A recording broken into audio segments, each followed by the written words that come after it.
Oh, to reach that rock which hangs suspended midway between earth and heaven, that fragment from Olympus which swings on chains of gold, so that I may utter my lament to Tantalus, my forefather, who begot the ancestors of my house.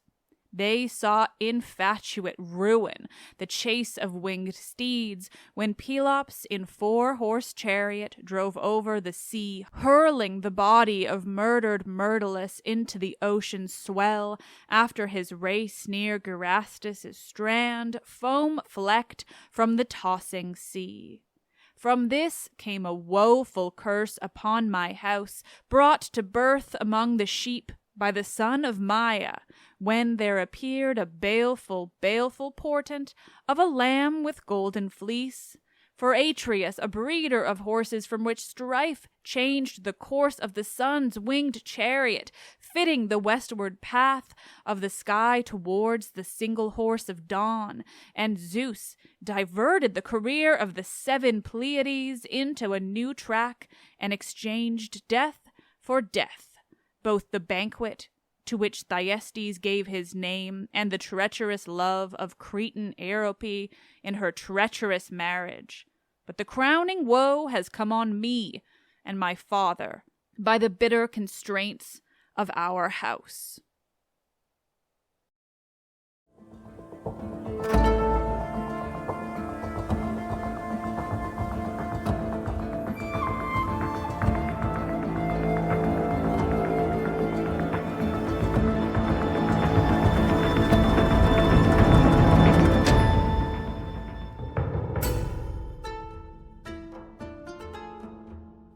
Oh, hi, hello, nerds. Gods, how much fun has this play been so far? Fucking love Euripides. This is Let's Talk About Myths, baby. And I am your host, Liv, and gods, I fucking love Euripides. Have I mentioned that lately? Am I getting annoying? Do I care? This play, Euripides Orestes, is often cited as one of his more interesting, or perhaps more accurately, one of his more bizarre plays. It's not one of the most famous, not by far, but it is one of the plays of his where audiences and scholars alike find themselves drawn to the questions of, like, what on Gaia's earth he was trying to do. He plays with so many themes and genres. He plays with madness, with unreliable narrators, with bias and unlikable characters. He gives us a play of a cursed family, a son who's just killed his mother, who's just killed his father, but who we can still, at times at least, like, sympathize with in his own way, and yet we don't like him. This is one of the Greek world's most famous myths. It's one that was handled in different ways by all of the surviving tragedians, and gods only know what others that have been lost over the years. And everyone does do their own thing, but Euripides is like a thing of its own. It's tragic, sure, but it reminds me more of like the Alcestis than any of his more traditional tragedies. It's odd, it's funny at times, it's making fun of itself, it's messing with irony. It's something else, honestly. So let's get back into this cursed house of Atreus. Where we last left off, Orestes had attempted to get his uncle, Menelaus' help in order to escape his impending doom at the hands of the people of Argos, the city that he should be king of if pure genealogy had its way. They'd also spoken with Tyndareus, Orestes' grandfather, and the father of Clytemnestra and Helen. Tyndareus loathes Orestes and had nothing nice to say, not even about his daughter. He's not necessarily mad that Orestes killed his daughter, but that he broke a law. He's a chill dude, loves his family. Still, what mattered to Orestes was getting Menelaus' help, and he was turned down.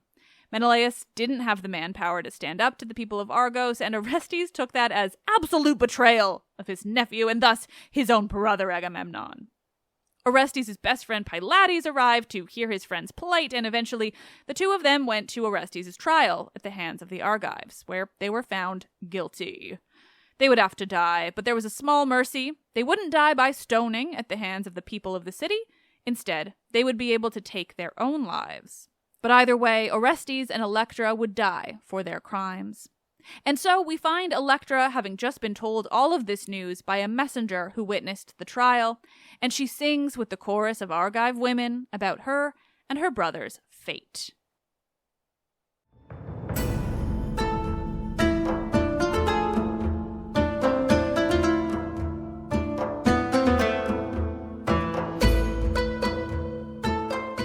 This is episode 207.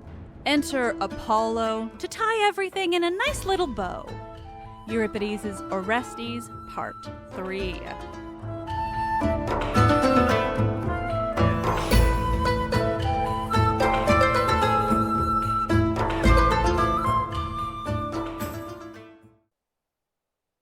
The chorus laments, quote, I scratch my cheeks to bloody detriment. I beat my head, and the sound echoes down to hell. Let all the land cry out and shave its head for grief. The chorus speaks of all that's befallen the city of Argos and these two siblings, what's left of the royal line. But they also lament what they see as having happened across Greece. Quote, there are no more heroes in Greece. They connect this specifically to this family line descended from so many famous characters of myth, cursed or otherwise, but it's notable that these events, which come after the Trojan War and all of those deaths, seem to also signal an end of the heroic age more broadly. This is it. The time of heroes in Greece has passed, and it's likely that Euripides is using this to say something about Athens in his time, just as much as he's speaking about this mythological period. Remember, this was the last play that he put on in Athens during his lifetime. Shortly after this play was performed, he chose to leave his homeland for Macedonia, far in the north, in a kind of voluntary exile. It is not a coincidence that he had this be his last play, where death or exile for Orestes are what he has to face. Electra sings of flying up into the sky and finding her ancestor, Tantalus, the man who started their cursed line. That was the speech I read in the older translation at the top of the episode. But in this one, this Tantalus, quote, who fathered generations of ruin, generations of pure pain. She speaks of death, curses, strife, all of which have hounded her family for generations, no matter how hard they all tried to escape them. Quote, death breeding death out of death is the law of our house. It all comes down on me. And then Orestes arrives with Pylades. Electra cries out to her brother in grief. She's worried this will be the last time that she sees him alive. And he tells her not to cry like a woman. He says it's sad what's happening, but still. Because this play... Electra, though, isn't having that shit. How can I be quiet? She asks him. This may be the last day either of us are alive. This goes back and forth for a few lines because Orestes is stubborn and Electra is distraught. And, rightly so. But eventually it comes down to this. Orestes tells her that it's all true. Quote, this day is ordained for us. We must use either rope or sword. Electra knows what she wants immediately. She wants Orestes to do it. She'd rather he kill her than the people of Argos. But Orestes, no, he doesn't want to do that. He won't. Having his mother's blood on his hands is more than enough. You have to do it yourself, he tells Electra. Fine, she says, then I will use the sword. She's very specific, though. She wants to hug her brother first. So the siblings embrace, squeezing each other tight as they both imagine what's coming for them. Electra even wishes they could die by the same sword, that they could lie in the same tomb. If they weren't already close, this experience has brought them even closer together. Orestes tells her it's a nice idea, but that they don't have the friends left to make it happen. Which prompts Electra to ask him what happened with Menelaus. Did their uncle not speak up and try to save them? He wasn't even there, Orestes tells her. He's too concerned with getting the throne for himself. He says, quote, now come, let's make a death worthy of Agamemnon. I'll show this city I'm noble. I'll stab right through my liver. Finally, Orestes turns to Pylades, too, asking him to be their referee when it comes to it, and to bury them together in their father's tomb. And then Orestes tries to just have that be it, to just say goodbye and be on his way. But Pylades is having none of that bullshit because Achilles and Patroclus vibes. Quote, Hold on, I have to protest. Do you think I would choose to live without you?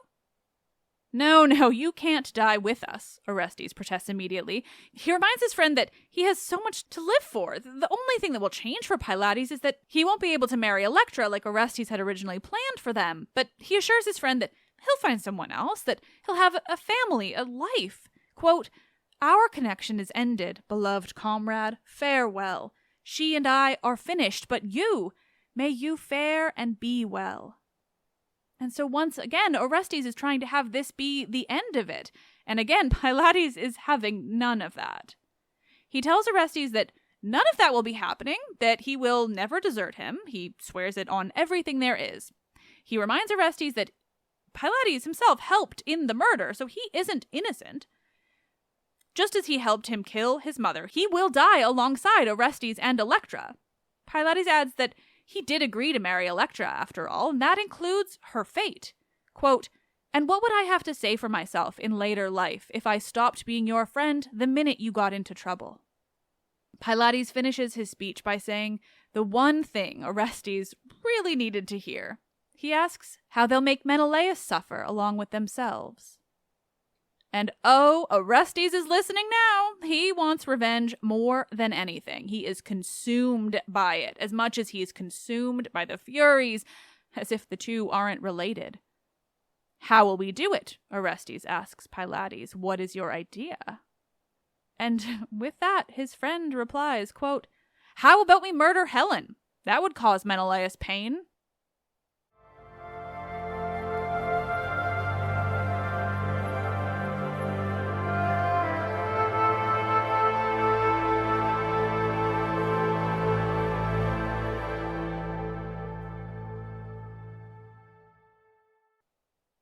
How about we murder Helen? Pylades suggests. And once again, this play takes a turn into the bizarre. Another murder plot, yes. That is the best way of handling things. And also a complete divergence from the myth in a fascinating way. The last murder of a woman from that family went so well for them, though, so why don't they do it again? I can see why they'd think that another is the solution. But then, this is one of Euripides' more questionable plays. Like, what is he doing here? Gods only know. When Orestes asks Pylades how he proposes they do it, because, oh, is it a good idea? Pylades says, quite simply, quote, Cut her throat. Is she inside your house? Pylades keeps it up with the murderous ideas, too, because when Orestes confirms that, yes, she's made their house her own, Pylades calls her the bride of death himself. Oh, she's got servants with her, Pylades is told, but he scoffs. They're just Trojans, he says. I'm not afraid of them. This is confirmed when he's told that she brought everything with her from Troy, all the finery, the luxuries. Orestes tells him, quote, I guess she finds the culture in Greece a bit thin. And so the pair set to planning, while I imagine Electra just looks on with some mix of emotions on her face, though we don't hear from her yet. They plan to go into the house pretending that that's where they're going to kill themselves to carry out the orders of the Argive people. They'll complain to Helen about their fates, make her feel for them, make her cry, quote, though she'll be laughing on the inside. They'll have their swords hidden away on them, meanwhile, and they'll lock away the enslaved people that Helen has with her, killing anyone who makes a sound. Then Pylades says, quote, after that it's obvious. And Orestes confirms, quote, death for Helen. And then Pylades elaborates, and what a speech it is. Gods, this play is devolving into further madness, and I am here for every second of it. Someone build me a time machine, because all I want in this world is to talk to Euripides and pick his brain about every line and moment from every single one of his plays. Pylades explains his reasoning, why it's the best that they kill Helen. He explains that if they were going to kill someone respectable, everything would be different. But no, it's Helen. Everyone wants her dead. Quote, But all the Greeks want this whore taken out. She's virtually a mass murderer. He says they'll call them heroes, that the label will take the place of matricide for Orestes. Plus, they can't let Menelaus benefit from all of this while Electra and Orestes are put to death for doing what he should have done himself, avenging the death of his brother. Pylades was fucking lusting for Helen's blood. It is all he's thinking about. It is consuming him, as if he too is being hounded by unseen deities of vengeance. He's prepared for if they fall. If that somehow manages to happen, it's simple. Quote, "We'll set fire to these buildings before we die. Go out in a blaze of glory, safe or sorry." Whew, Pylades, go off. Orestes gets all the feels from Pylades' speech, and he follows it with one of his own, praising his friend for his loyalty, for everything they've been through together. Then he speaks once more of his fate, how this will make it all worth it, that he could get vengeance, not only on Menelaus, but Helen too. How he'll do this and then die of his own free will, die a free man. Of course, he adds, it would be nice if I didn't have to die, if I could do all of this and then go on living. I'll make a prayer for that. Quote, "Doesn't cost anything to fantasize." At this, finally Electra speaks. She agrees salvation is what they should really solve all their problems. And she's not just saying it for the sake of it. She has got her own plan. And guess what? She can strategize with the best of them. Arguably better than Pylades and his murder plot. Her idea revolves around yet another member of that family. Helen and Menelaus' daughter, Hermione. She's gone to Clytemnestra's grave. Helen sent her there before Orestes woke up from his stupor earlier, and Electra knows it. They should take her hostage, she proposes. That way, when Helen's murdered and Menelaus tries to do anything against them, they will have Hermione to threaten. They can use her to force Menelaus into saving their lives, into helping them be free of their fated deaths. Quote, "If he blusters, graze her throat with the sword. I think he'll come around. He's no tough guy." End of speech.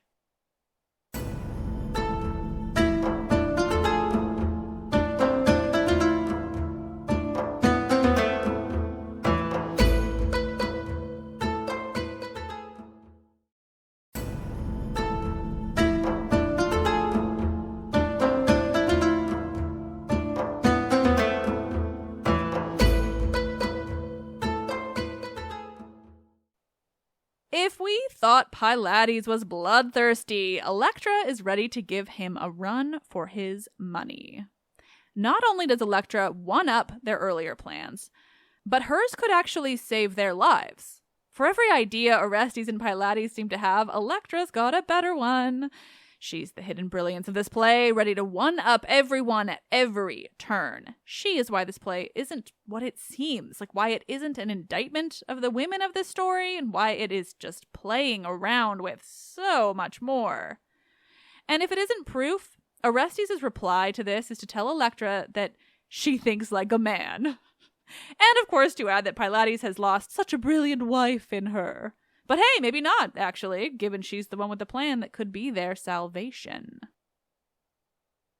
They set their plan into action, intending for Electra to wait there for Hermione, so that they can ensure that she's intercepted on her way back from Clytemnestra's grave. Orestes takes over this bit of the plan, seeming to pretend that he's the one who has the better ideas, but no one's convinced. Meanwhile, while she waits and intends to head anyone off who might interrupt what's going on inside, Orestes calls upon their father for aid. Quote, "O father who dwells in the house of night, I call upon you, Orestes your son, I call you to come as my ally." Electra and then Pylades follow this up with their own prayers to Agamemnon. They speak of what they'd already done for him in killing Clytemnestra, the role each of them played. Orestes did the deed, Electra touched his sword, Pylades urged him on. With that, they set the plan into motion. Orestes and Pylades enter the palace, leaving Electra on stage to await Hermione's return. Electra, in what I can only imagine is the most calm and collected tone that one can even fathom, full of confidence and surety, truly just badass and strong and awesome. She directs the chorus of Argive women to keep watch, to stand by the road and ensure that no one comes upon them unexpectedly, so that she and the boys inside are able to do what they intend to do uninterrupted. For a moment they think someone's coming, a farmer, but they're wrong. The man turns away, going in another direction. They're safe for now. The roads are clear. Meanwhile, Electra puts her ear to the palace doors, listening for commotion inside, for evidence that Orestes and Pylades are murdering Helen like they've planned. But so far everything is silent in there, and Electra is having none of that. Quote, "Get on with killing her." Ha, they're not listening. Ruin, faced with her beauty, do their swords go dull? Electra's fucking awesome. I love how much she just wants to scream for blood at all moments. The woman is fucked up in the most satisfying of ways. And finally, after another beat, she gets what she wants. From the inside of the palace, cries are heard. Quote, "Oh, Argos, I am being murdered!" It's awfully lucky that everyone in Greek tragedy seems to just announce when they're being murdered. I know they had to do it, but still. Electra says, lust and wrath filling her voice. Quote, "Hear that? The men are putting their hands in blood." I like to imagine that Electra just straight up cackles right now, like just plain evil villain laughter. It's only fitting. The woman is absolutely fucking living for this, for the murder of Helen, woman that she's loathed for so long and with such vitriol. Helen calls out from inside again, calling to her husband as she's being killed, asking him why he isn't there to save her. Electra goes off. Quote, "Strike her, slaughter her, ruin her, finish her off.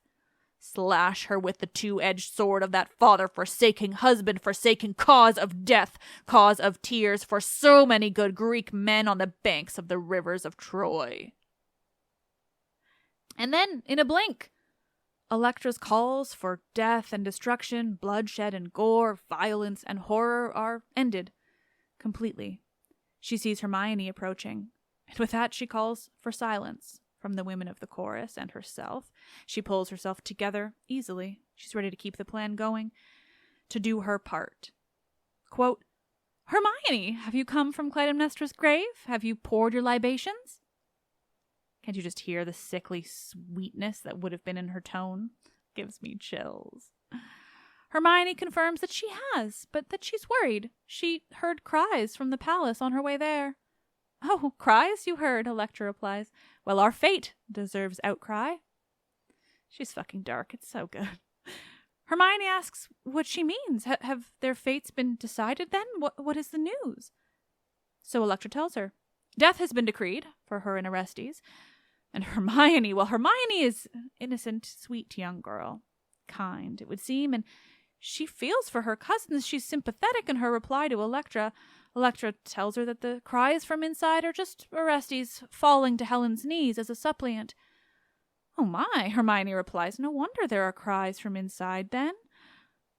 Electra now asks her if she won't join them inside, join in supplication to Helen, begging for their lives, because it's Menelaus ready to kill them, she adds. "Oh yes, I will come with you," Hermione confirms. Quote, "May you be saved insofar as it rests with me." And so she enters the palace. Or almost. Electra cries out, silencing Hermione, announcing that salvation is there for them. Quote, take her, put the sword to her throat and hold it there. So Menelaus knows he's dealing with men, not Trojan toy boys." And so the women of Argos, the chorus, joins in on it all. They cry, sing, quote, "Women, stamp your feet, raise a song, cover the sounds in the house." The chorus makes as much noise as they can, crying and singing and calling out about what's happening, ensuring that no sounds can be heard from within the palace. They sing of Helen lying there inside in a puddle of her own blood. They sing of justice coming for her, for all she did, for the ruins of Troy and the Greeks that were killed. And as if their calls about Troy and everything that happened there manifest in human form, a man from Troy, a man enslaved from the fallen city, rushes to the stage. He's frantic, almost unaware of what he's saying. He tells them in a rush of words about how he's escaped death, how he fled. He asks them if he can fly to the sea, to the sky, to the pit deep in the earth, wherever he might go to save himself. He screams and cries of Troy, its fall, there's nothing left. The man's speech is messy, incoherent, nonsensical at times, and descriptive at others. Quote, "You know it's quite unique to be subject to so immoderate a catastrophe. And my dear little song will make you see Helen's to blame, Helen's your shame, that verge, kitty, poison, pretty whore."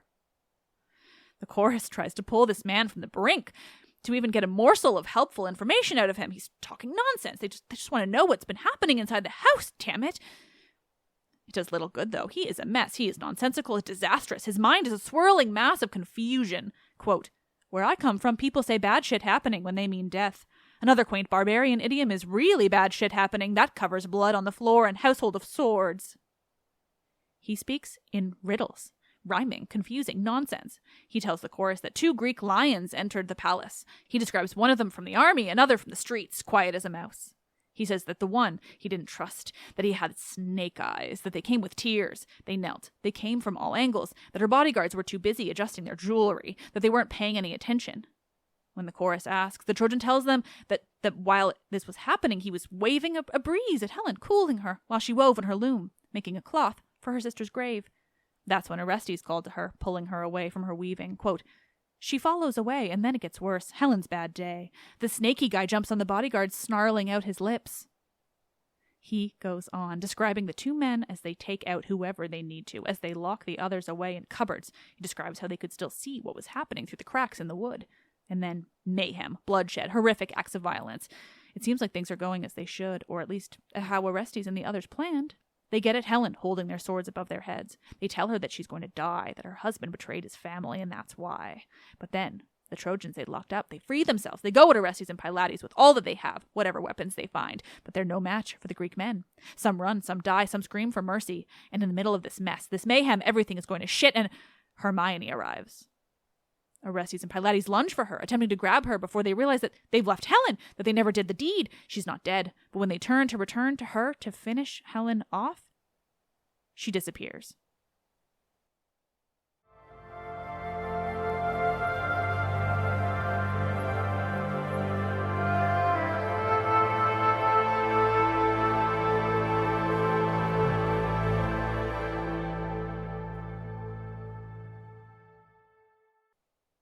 The man from Troy, in all of his nonsensical, rambling language, tells the audience that in the midst of the violence and the bloodshed, just as Orestes and Pylades were finally going to finish Helen off, to kill the woman who caused so much grief, who started and continued that mess that was the Trojan War, she just disappears completely, like she was never there at all.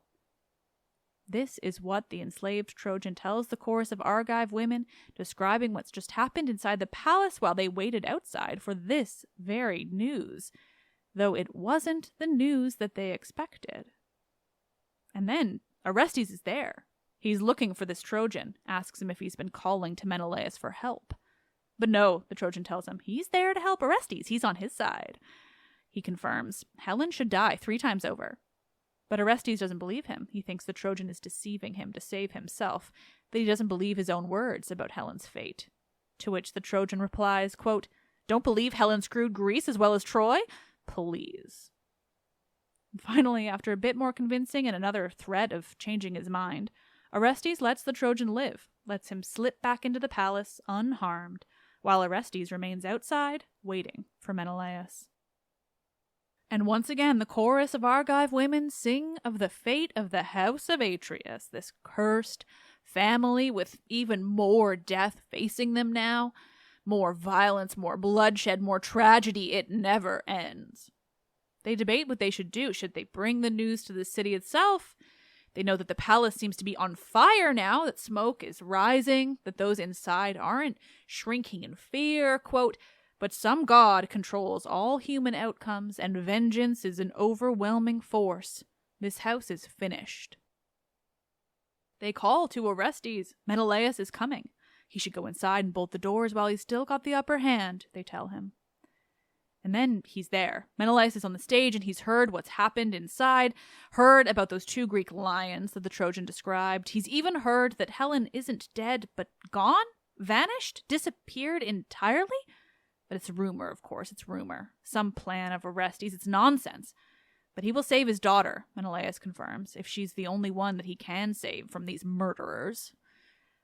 But before he can finish the thought, Orestes and Pylades appear not in front of Menelaus from the doors, but above, standing on the roof of the palace, on top of the stage building, holding Hermione. They tell him not to touch the doors of the palace, that he won't manage to rescue anyone, that if he tries, they'll kill his daughter right there. Orestes forces Menelaus to listen to him, but he does concede, when asked, that Helen isn't murdered, unfortunately. Snatched away by the gods at the last minute. Orestes is bitter. He regrets that, quote, I didn't knock that unclean thing all the way to hell. He adds with what I hope was a grin or a smirk, quote, I could never tire of killing evil women.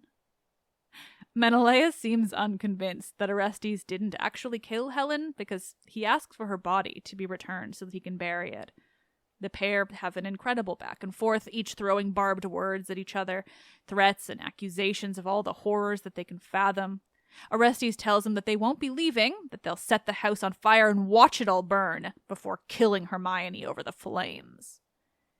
To which Menelaus just says to go ahead and kill her. He's only concerned with the revenge that he'll get after the fact. But he was bluffing, because when Orestes says, fine, he'll do it then Menelaus calls for him to stop. Which is when Orestes presents what he wants. He wants to go on living, to rule over the land of Argos as is his birthright.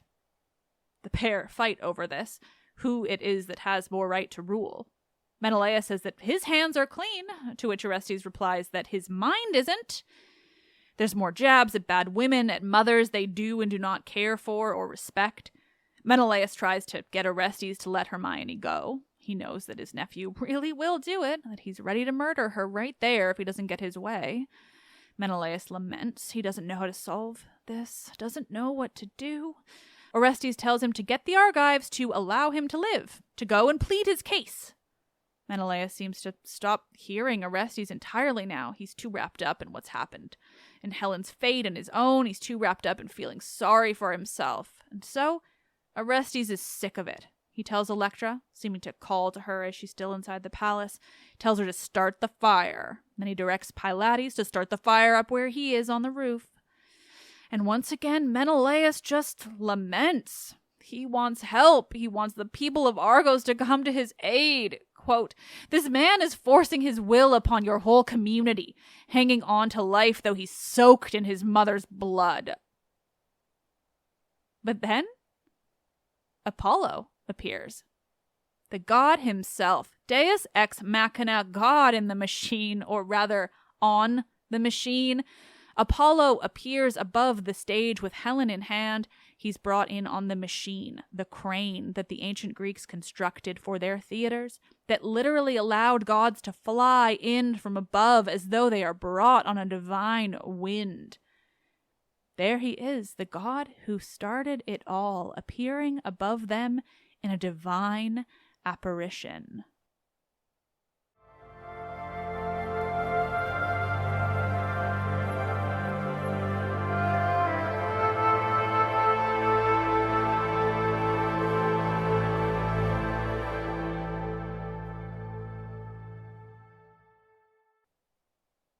The god of prophecy and so many other things, speaks from there up in the air high above the stage and the people on it.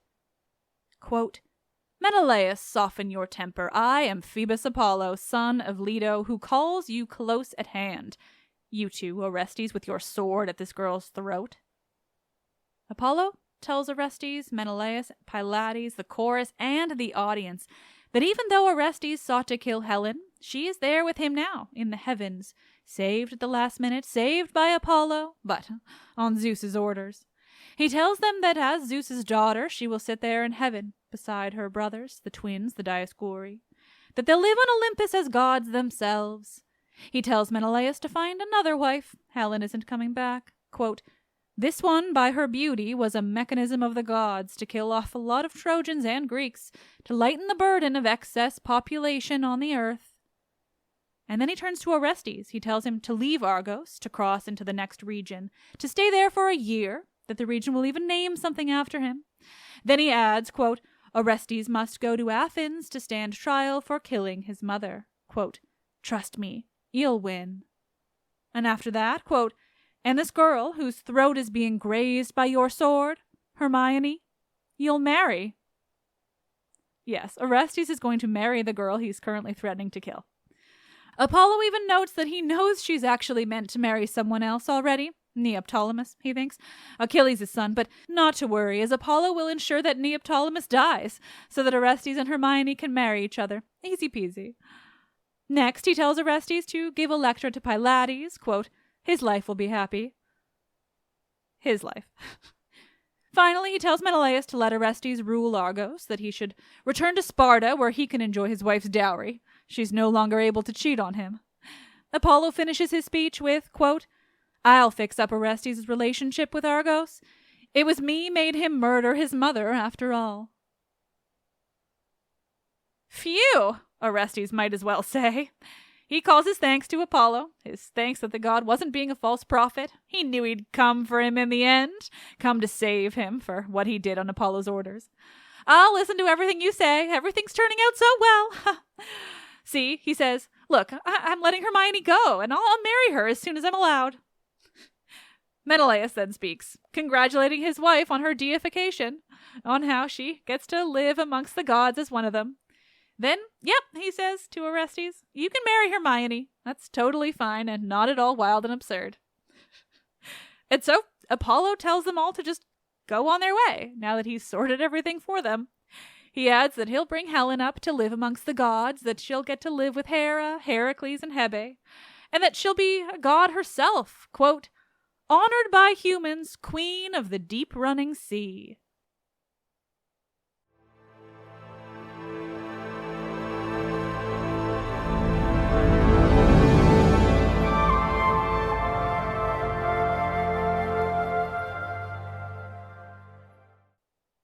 Oh, nerds, nerds, nerds. Gods, thank you for listening. As always, I love Euripides, and I know I've said that 1,000 times, and I simply do not care, because every time I read a new one of his plays, or in this case, one I haven't read since my undergrad, I am reminded of how fascinating I find him, just all over again. Like, isn't that ending just bananas? Isn't it fucking wild? This play is most famous for that ending. For a play that runs wild, it becomes like an absolutely mad and ridiculous mess of murder plots and crazed men and furies and everything in between, and then it just ends happily, with the god coming in to right all the wrongs and fix everything as though none of it ever happened at all. Just poof, everything is good again, and look at all these couples who will go off and live their happily ever afters as if they didn't just murder or try to murder everyone, including the woman Orestes is now going to marry. Just totally normal stuff. Whew. Now, as with the past episodes, that long speech I read before the episode started was from the public domain translation by E.P. Coleridge, whereas the rest of the quotes are all the brilliant, amazing Anne Carson translation. Once again, if you want to get yourself a copy of this play, get Anne Carson's. She's translated a lot of Euripides and the other tragedians too, and they're just always brilliant. Plus, because I am legally obligated to say this, she's Canadian. And speaking of Anne Carson and her brilliance, like once again, she has some really, really interesting insights into this play that I think you should hear. I love covering plays, but it does get a bit tricky for me to like emphasize everything that's going on within the text, like everything that's being conveyed by the speeches, because they're meant to be performed on stage with costumes and masks and emphasis and singing and so many other things.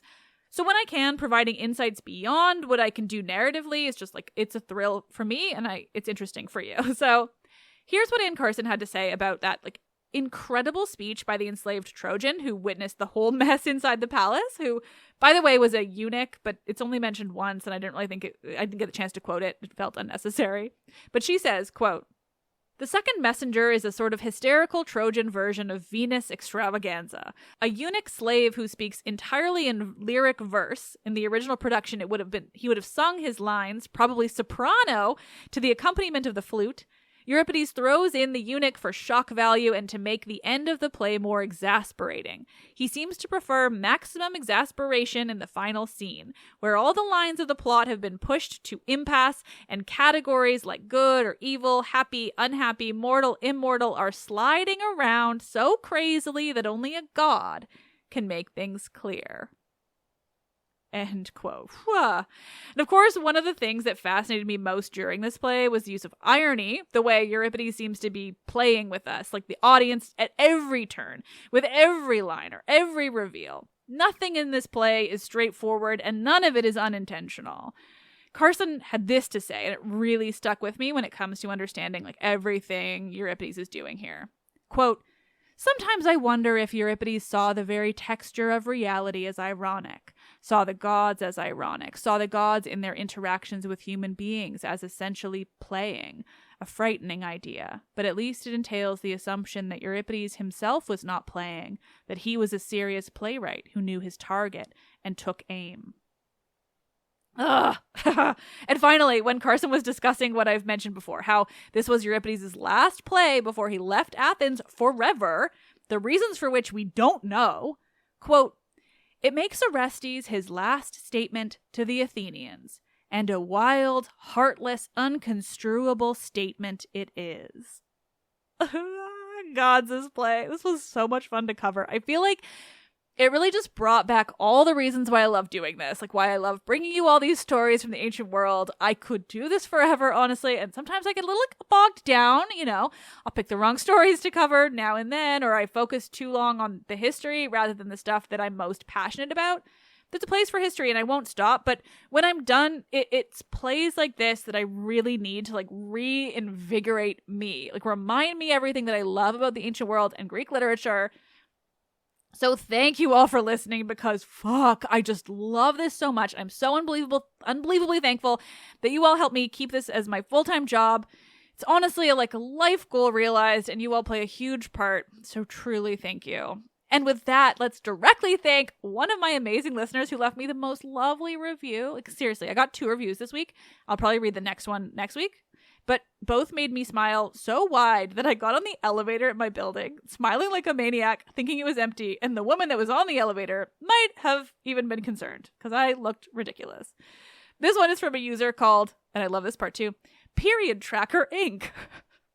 Where do I even begin? I am absolutely in love with this podcast. I started listening probably about 2 months ago with a vague interest in Greek mythology. I started listening constantly at any chance I could. Household chores, driving, when laying down for bed at night. I loved growing with you. The show was a perfect pace for me, and I became more and more interested and invested in Greek mythology. I named my plant Patroclus and tell everyone I can about the name and then proceed to tell them a very shortened version of the story. I just finally caught up minutes before writing my review, and honestly, I'm gonna have to listen to it all over again with the new episodes. Thank you for that review and for all the good reviews you all leave me. They really mean the world. And since I was reminded by that user's name too, to turn it around, I also just want to send my love and support to everyone in the States who has a uterus and who is getting more and more concerned with everything happening. I am so sorry and horrified that you're all facing this. I've said it before, but I'm happy to say it again. Fuck the Republicans. Fuck the Christo-fascists. Abortion is healthcare, and it's awesome. Let's talk about Myths, Baby is written and produced by me, Liv Albert, who gives no fucks. Michaela Smith is the Hermes to my Olympians. She also gives no fucks. It's badass. She handles so many podcast-related things. Just fucking everything. Thank you, Michaela. Stephanie Foley works to transcribe the podcast for YouTube captions and accessibility. The podcast is hosted and monetized by iHeartMedia. Do you know how many times I write Medea instead of media? Just imagine. Help me continue bringing you the world of Greek mythology and the ancient Mediterranean by becoming a patron. We'll get bonus episodes and more. Visit patreon.com/mythsbaby or click the link in this episode's description. Thank you all for listening. You're seriously fucking cool, and I seriously love this job so much I could cry. I am Liv, and I love this shit.